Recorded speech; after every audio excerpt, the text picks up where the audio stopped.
Un appartement ou une maison, c'est quand même bien pratique. Ça permet de s'y abriter l'hiver quand il fait froid, et ça permet aussi d'y ranger ses cartes dans de belles boîtes bien triées.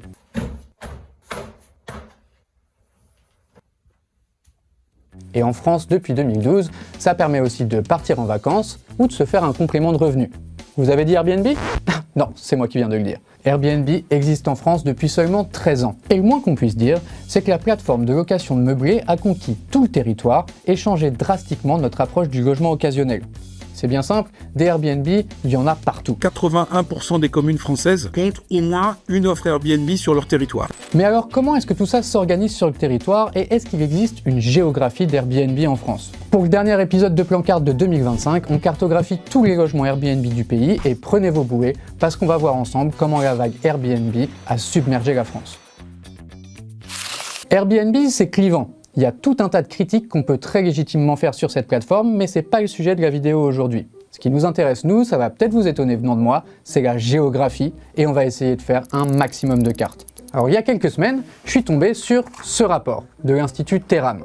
Dedans, il y a plein de données exclusives transmises par la plateforme aux auteurs, Chloé Thény, Jérôme Fourquet et Sylvain Manternac. Et surtout, il y a énormément de cartes. Et j'ai même pu avoir une longue discussion avec Jérôme Fourquet, le directeur du département Opinion et Stratégie d'entreprise de l'IFOP, qui sera notre guide pour ce voyage dans la France Airbnb. On a les données, on a les cartes et on a l'expert, j'ai envie de dire qu'il n'y a plus qu'à.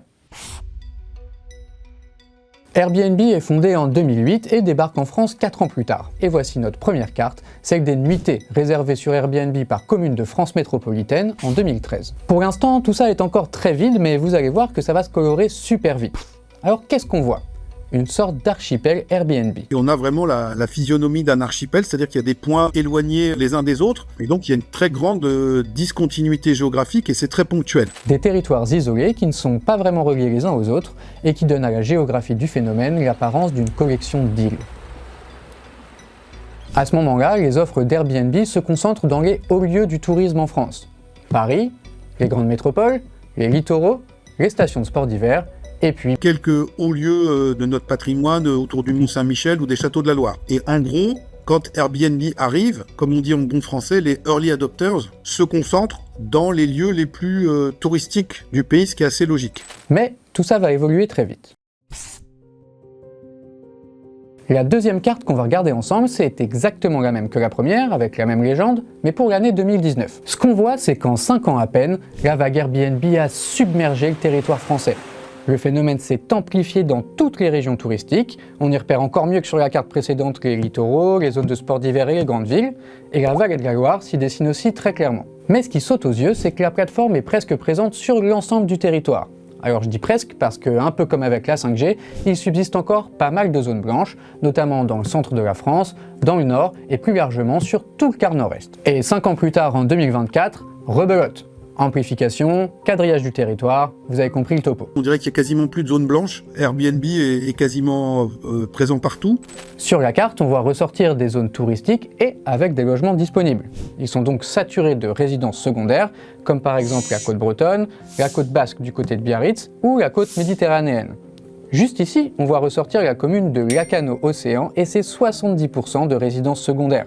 Et puis bien sûr, on voit apparaître des hotspots du tourisme français, comme par exemple le Puy du Fou, Disneyland, la route des vins d'Alsace ou encore les gorges de l'Ardèche. 2013, 2019 et 2024, quand on met les 3 cartes côte à côte, on voit que tout ça est allé très vite. Mais alors pourquoi? Bougez pas, je vais poser la question à Jérôme et je reviens. Si Airbnb est parvenu à submerger l'ensemble du territoire, c'est pour 2 raisons principales. La première, c'est que contrairement à l'image qu'on en a, tout ça n'est pas qu'une affaire de vacances. Ça l'est bien sûr, mais c'est aussi la matérialisation d'une grande mobilité de la population française qui se déplace assez aisément dans le cadre de déplacements professionnels, de rencontres familiales, d'examens ou autre chose. Le genre d'événement qui crée une demande de logement dans des zones qui sont a priori pas les plus touristiques de France. Et en plus de ça, on a aussi une intensité non négligeable de réservation. Dans des zones de transit, des gens qui par exemple parcourent la France et qui pour se rendre en vacances vont faire une halte quelque part Et donc c'est pas parce que le lieu est touristique, c'est parce que c'est à mi-distance entre leur lieu de départ et leur lieu d'arrivée par exemple. Donc finalement, si Airbnb a si bien marché, c'est qu'elle répondait à des besoins que l'offre hôtelière ne couvrait pas vraiment, ou alors pour trop cher. Et la deuxième raison, c'est que l'expansion d'Airbnb s'est faite selon le parc résidentiel existant. Il s'agit en fait de la mise en tourisme de logements qui existaient déjà, et ça change tout. On prend des produits qui sont déjà existants, c'est ça le coup de génie. Alors que quand vous êtes Accor ou autre, eh bien c'est année après année que vous plantez des petits drapeaux sur la carte en disant on a construit un hôtel ici, et là les autres en 10 ans, ils ont couvert le territoire. C'est ça la puissance d'Airbnb par rapport à l'offre hôtelière, être présent sur l'ensemble du territoire. Un hôtel ne peut pas s'ouvrir aussi facilement qu'une offre Airbnb.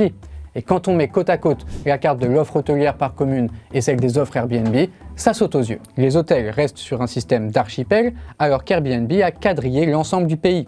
En 2024, il y a eu une nuitée de réservée sur Airbnb dans 8 communes sur 10 en France. Et le fait qu'Airbnb s'appuie sur le parc immobilier existant, ça pose une autre question. C'est celle de la disponibilité des logements. Alors allons cartographier une nouvelle variable, celle des résidences secondaires. Normalement, si on n'abuse pas du système, on loue sur Airbnb un logement qu'on possède mais qu'on n'occupe pas tout le temps. Et ça s'appelle une résidence secondaire. Et en France, il y en a tout un paquet, puisqu'un logement sur 10 est une résidence secondaire, donc vide la plupart du temps. Ces résidences, on peut les cartographier et voilà ce que ça donne. Si on la met en regard de la carte de l'offre Airbnb, on voit que c'est une géographie très similaire, mais pas non plus identique. On repère des zones très pourvues en résidence secondaire dans lesquelles l'offre Airbnb est faible, comme par exemple ici ou ici, et on constate aussi l'inverse, des zones sans résidence secondaire, mais très pourvues en Airbnb, comme par exemple dans la vallée de la Loire juste là, du côté de Nantes ou de l'Alsace. Ça, c'est parce que les résidences secondaires existent dans deux types de territoires. C'est d'une part les zones touristiques, donc les littoraux, les montagnes, et certaines campagnes du sud ou du sud-ouest, et puis de l'autre, des territoires ruraux excentrés où les résidences secondaires n'ont pas été souvent construites dans les années 60, 70, 80, mais correspondent à d'anciennes maisons agricoles qui sont restées dans les familles à la suite de l'exode rural. Et du coup, ces résidences secondaires, on peut les mettre sur Airbnb si on veut, mais c'est pas pour ça qu'on va réussir à les louer. Parce que les gens, eux, big surprise, ils cherchent à aller dans des zones touristiques.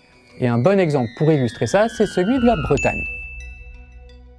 Dans la plus belle région de France, on a les deux types de résidences secondaires qui coexistent. Sur tout le littoral d'abord, la densité de résidences secondaires est très importante. Il n'y a aucun problème à les remplir par du Airbnb, et sur une grande amplitude calendaire. C'est-à-dire que c'est pas que juillet-août, dès les ponts du mois de mai, l'arrière-saison, il y aura toujours. Et puis, on a d'autres zones de Bretagne où la densité de résidences secondaires est assez importante, c'est notamment le centre-Bretagne. On est typiquement dans d'anciennes zones agricoles un peu dévitalisées, où il y a de l'exode rural. Et celles-ci sont plus difficiles à louer.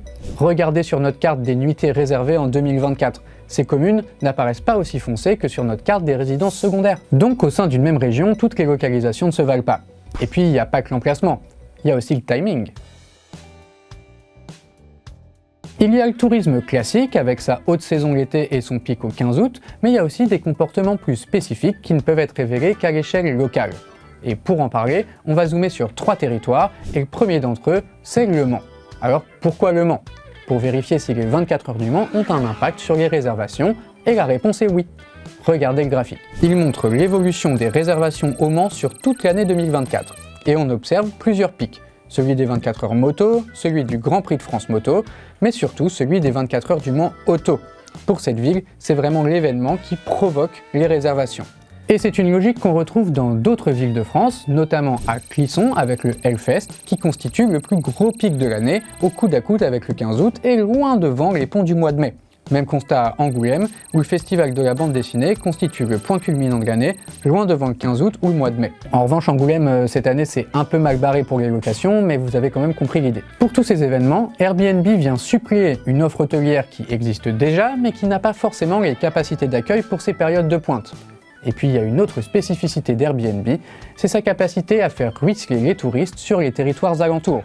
Écoutez Jérôme, il nous explique ça très bien. L'hôtel en général va être implanté sur le site même qu'il faut visiter. Les offres Airbnb vont être aussi sur ce site, mais vont être aussi dans un périmètre de quelques kilomètres à la ronde et vont permettre du coup à des propriétaires et à des territoires qui ne sont pas exactement situés dans le périmètre touristique de bénéficier des retombées de cette économie touristique. Dit autrement, on sait qu'en fiscalité, en économie, la théorie du ruissellement est parfois contestée, mais Airbnb permet, dans certains territoires, à la manne touristique de ruisseler. C'est un phénomène qu'on peut aussi illustrer avec les communes voisines de lieux très touristiques. Et un des meilleurs exemples, c'est la commune de Saint-Aignan, dans le Loir-et-Cher, qui abrite le zoo de Beauval, qui a accueilli 2 millions de visiteurs en 2024. La commune ne compte que 2800 habitants, mais a enregistré l'année dernière 73 000 nuitées de réservées sur Airbnb, avec plus de 500 offres disponibles. Le zoo de Beauval dispose bien sûr d'une offre hôtelière, mais Airbnb permet aux communes alentours de profiter de cet afflux de touristes, alors que les parcs d'attractions de ce type fonctionnent d'habitude exclusivement en vase clos. Voilà pour ce tour de la France Airbnb. Alors bien sûr, il y a Beaucoup d'autres choses qu'on pourrait raconter, notamment sur la tension locative ou la législation, Mais ce sera pour un autre épisode. En tout cas, Je vous souhaite un joyeux Noël. et on se retrouve à la rentrée pour pour un double épisode, pas piquer des hannetons. Alors restez connectés mes petits cartochatons. Attends, ça veut dire on a passé dans la vidéo?